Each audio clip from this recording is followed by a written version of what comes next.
All right, AP Hug, we're down to some video here so we can make some progress and hopefully get ourselves to a place where we can get ourselves into talking some about migration, um, topic that we need to get covered before we can call this unit finally done. This one is stretching out a little longer than what we originally had hoped or anticipated. Just kind of sometimes happens.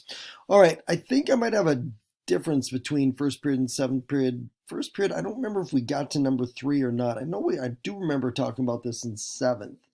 And so just, we spent, I mean, obviously a lot of time on one child policy because that's kind of like, the big example going with those anti-natalist policies. And so just kind of some recognition that there are also pro-natalist policies. And, just what the actions that some countries are taking to try to encourage couples to have children, and in a lot of different countries that do this, it comes down along the lines of what we call economic incentives. So it's like tax breaks to couples who are having kids, basically stipends to help maybe pay for daycare and things like that.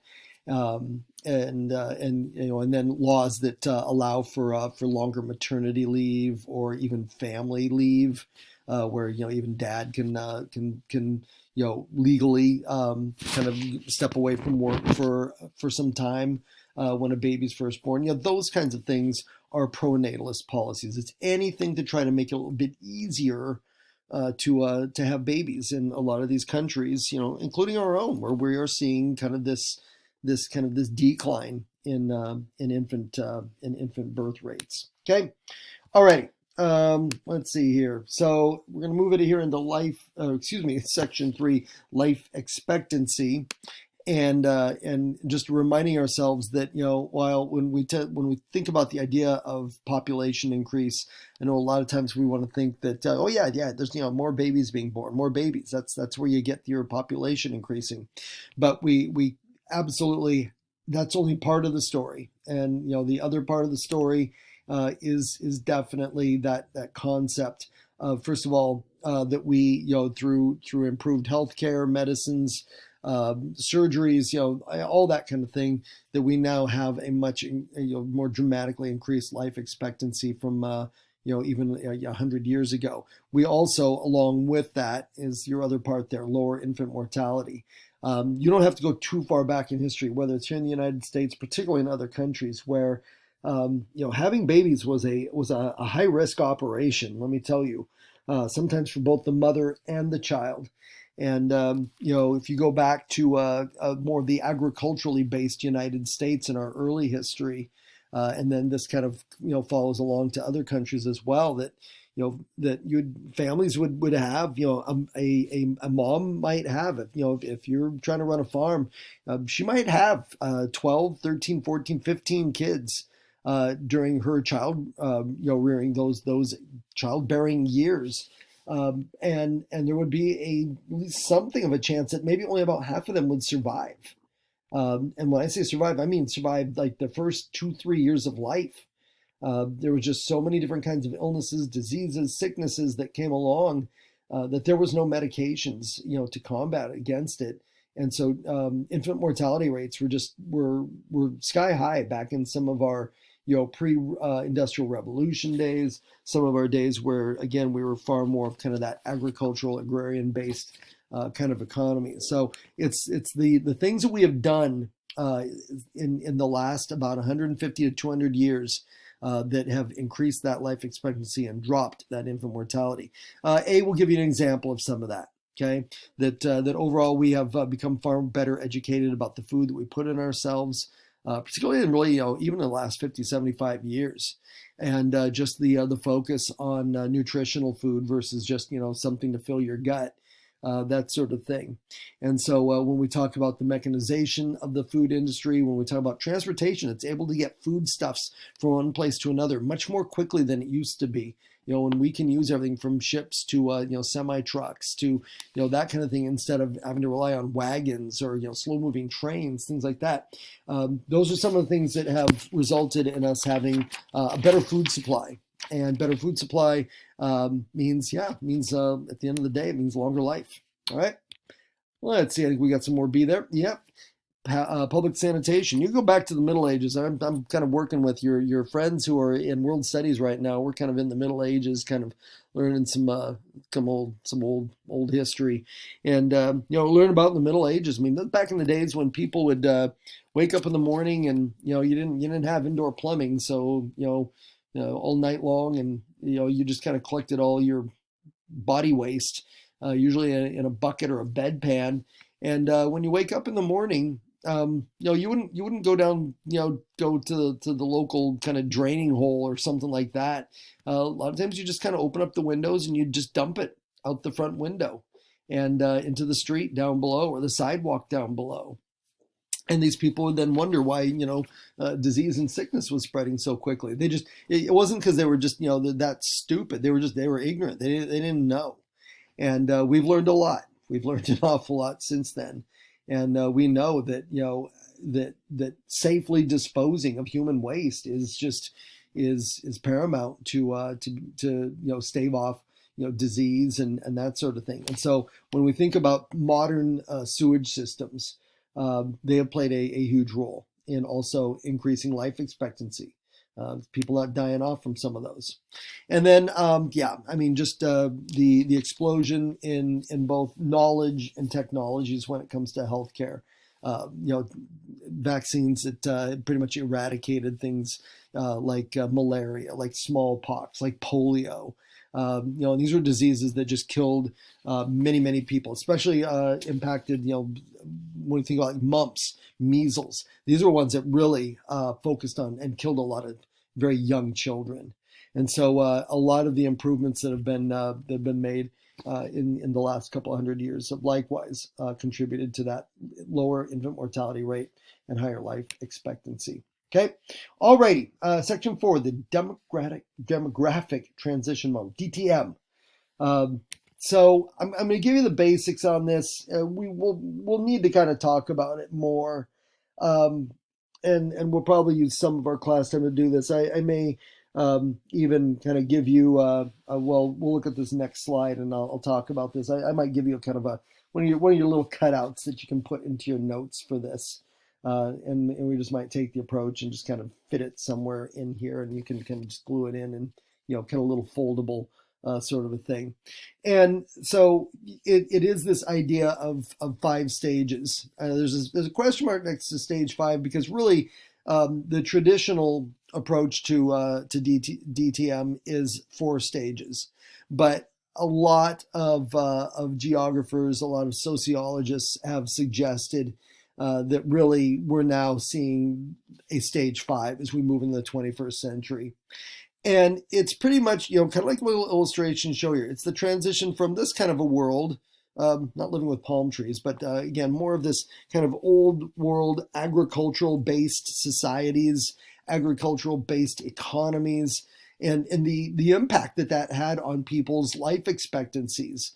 The impact that had on infant mortality, all those kinds of things, and then how that changes as countries go from that to industrialized, okay, is what we're talking about. And there's no getting around it, that you see a change in both birth rates, and infant mortality, death rates, more life expectancy as you move from one to the other. And this is just kind of a theory, kind of a model that is set up to try to display how this works, okay? And like I said, for a long time, most of the logical thinking about the demographic transition model has talked about this stage 1, aka high stationary stage, going to an early expanding, to a late expanding, to a low stationary. And usually just kind of dropped it right there. That was it. That was kind of this process that you could see a country or a region go through. But I'll talk about this declining stage as well. So let me pop over here, and here we go.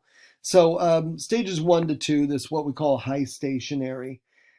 This is what we call like a developing country. And we can look at this in the form of population pyramids. Like we talked about, when we see that broad base and then the sharp tapering up, usually that's what we're looking at, is we're looking at a less developed country a country that is still has a lot of people, a lot of its population involved in, farming, agriculture, that sort of thing. They probably don't have as much in terms of industry or factories, and so that's what their population looks like.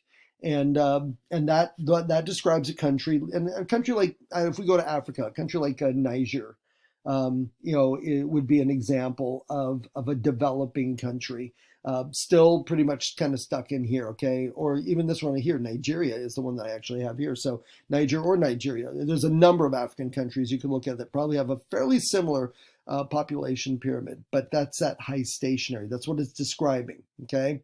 When we move on to stage 3, that's where you start to see the process, okay? Where you're starting to industrialize, and more people are choosing to give up working on the farm. They're moving into more urban centers, and they're working in factories, and we start to see this change. We start to see population begin to stabilize some.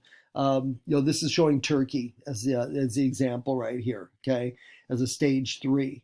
And so birth rate is starting to decline, all right, is what we've got going on here. And then we at the same time, though, we also start to see, notice how the bars are getting bigger toward the top. We don't have that long taper. So we also are starting to see a decline in death rates, right? And so that's what we call this kind of early and late expanding stage, kind of going on here with stage 3, right? And then we get to stage 4, which is stationary.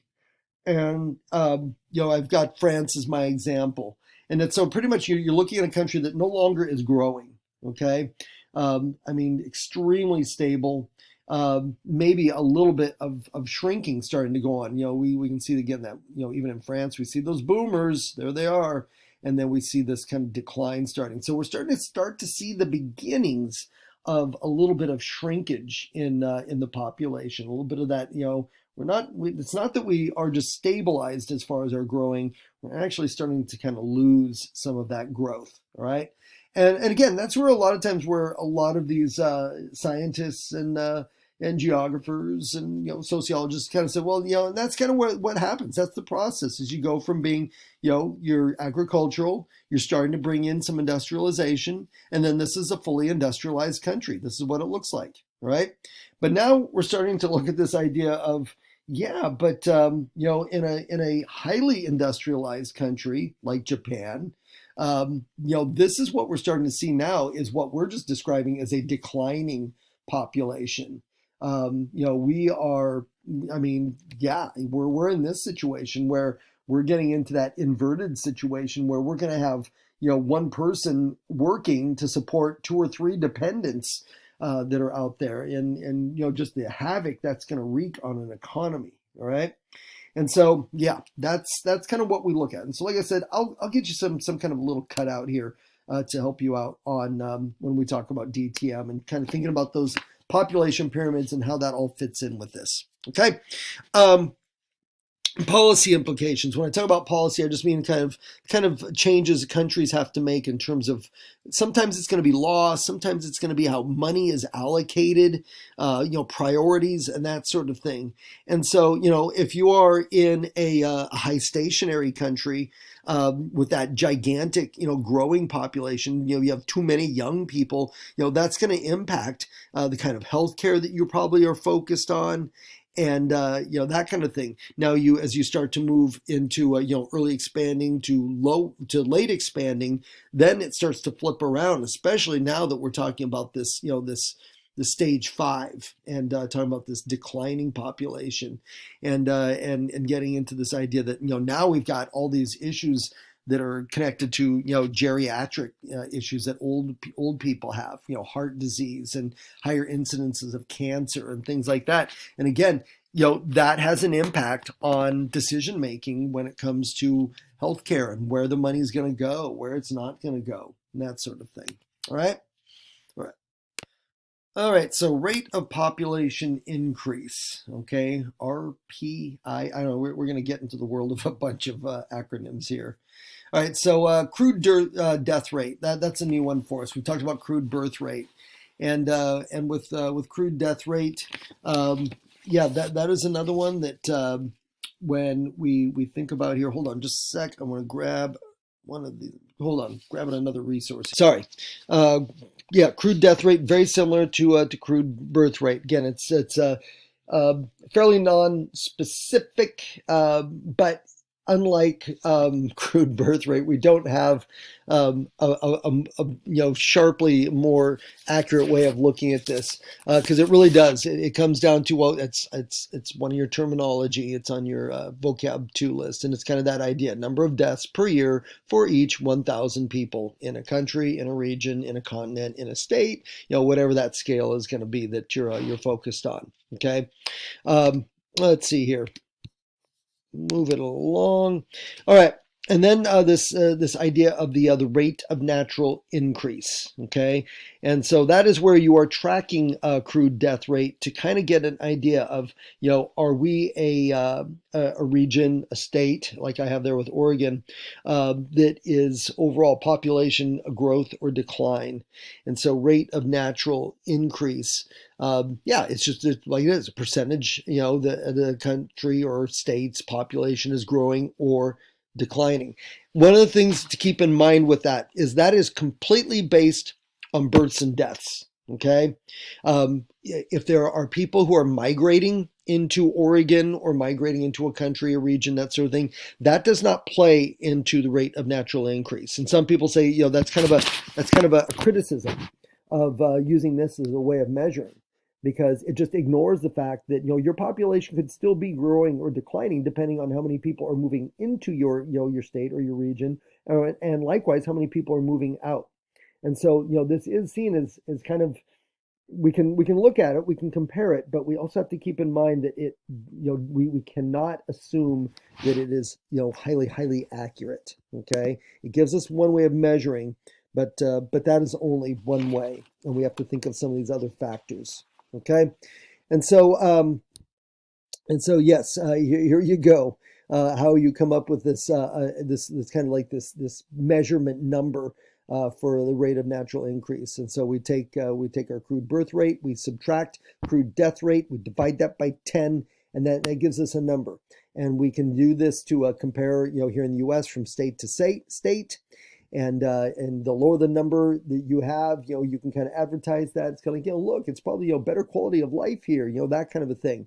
The higher that number is means that whether you have a really good healthcare system, that sort of thing. And so rate of natural increase, like I said, we can look at all kinds of different scales, compare it country to country, continent to continent, region to region, state to state, city to city. I mean, whatever the scale you're looking at.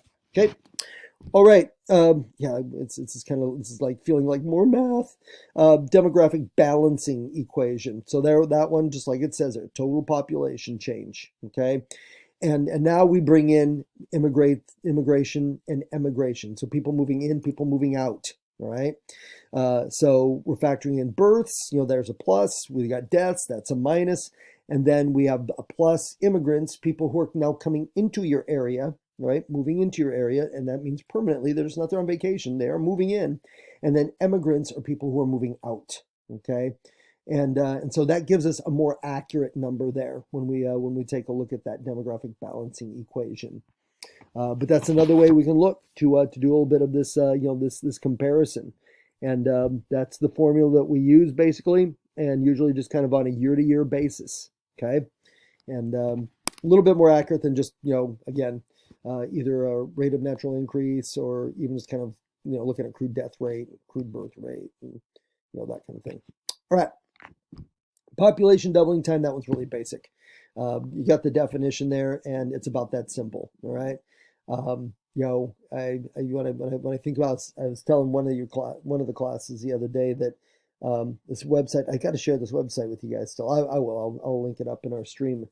But it shows when you were born, not only what the world's population was when you were born, but kind of where I don't know how they do this, and I doubt it's truly accurate, but kind of what place you are in.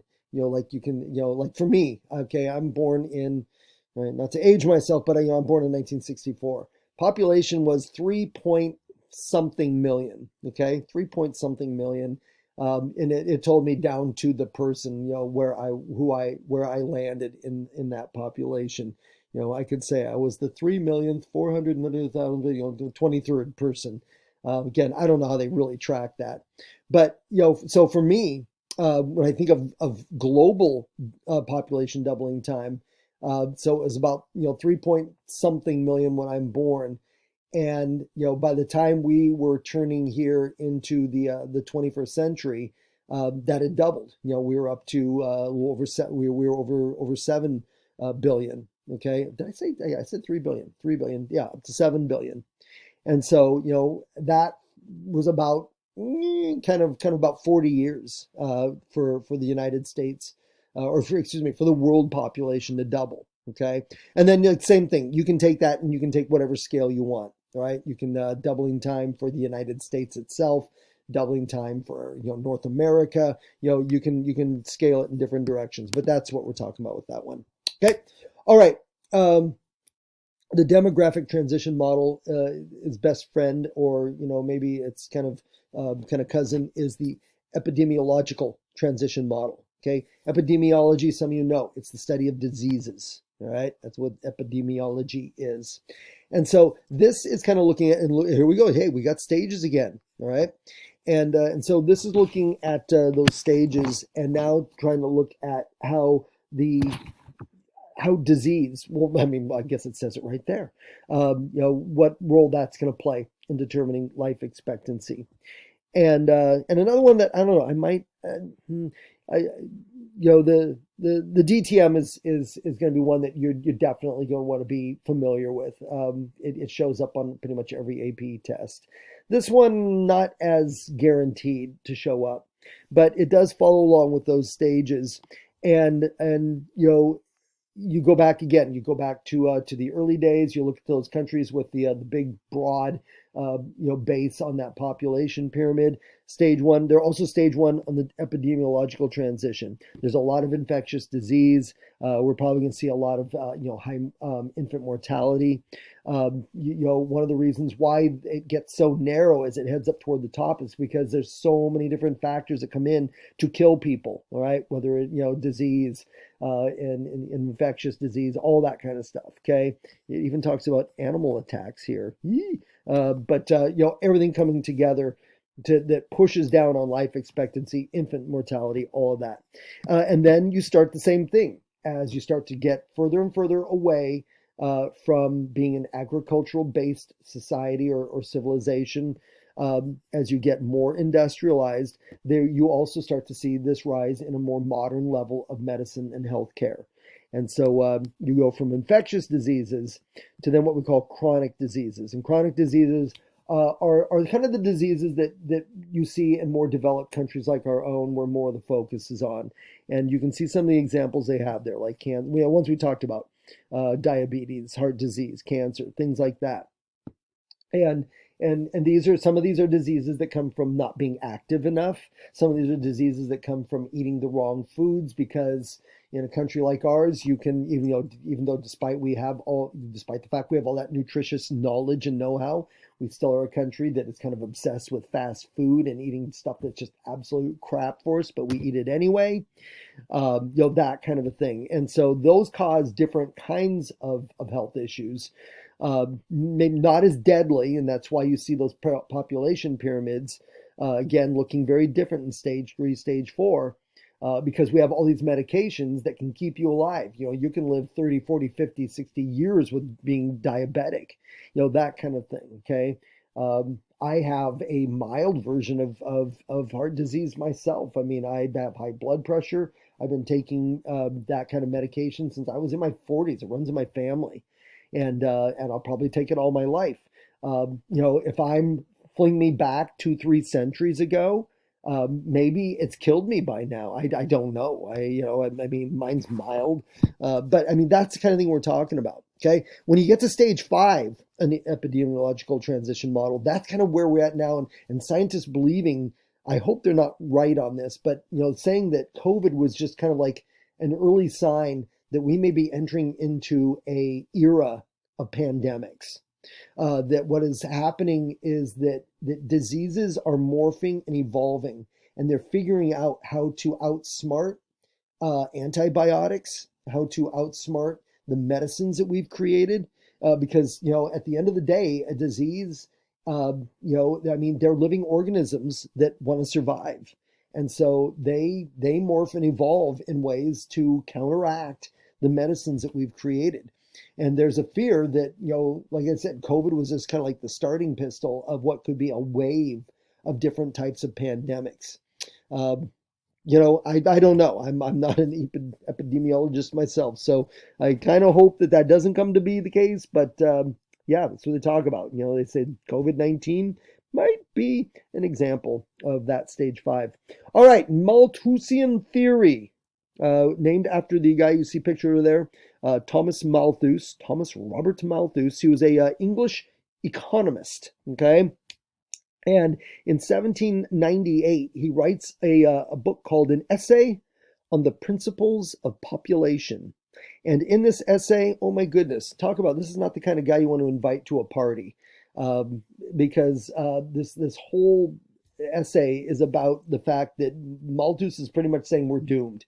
He's saying that he's looking at how the population is growing, kind of right there toward the end of the 18th century, and he's saying it is only a matter of time. He's kind of what you see here on his graph. He's saying, here's the food supply, okay, and for a lot of years here, population has been down here, and we produce this much food, so we've had a surplus. But now he's looking at, he's saying, population is starting to increase. But we're not increasing our food supply. And so what he's saying is this is what's going to happen is this is going to create a food shortage. And he's just saying, like it says there, I mean, there's going to be mass famine. People are going to be dying by the millions. I mean, it's just, oh my goodness, it's going to be a disaster.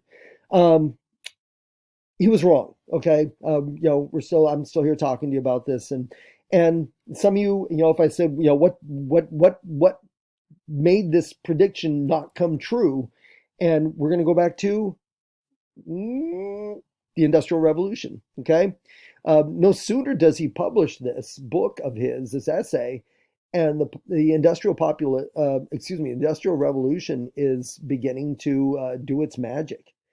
And so in the end, his predictions are just that. They're just kind of unproven predictions that don't come true.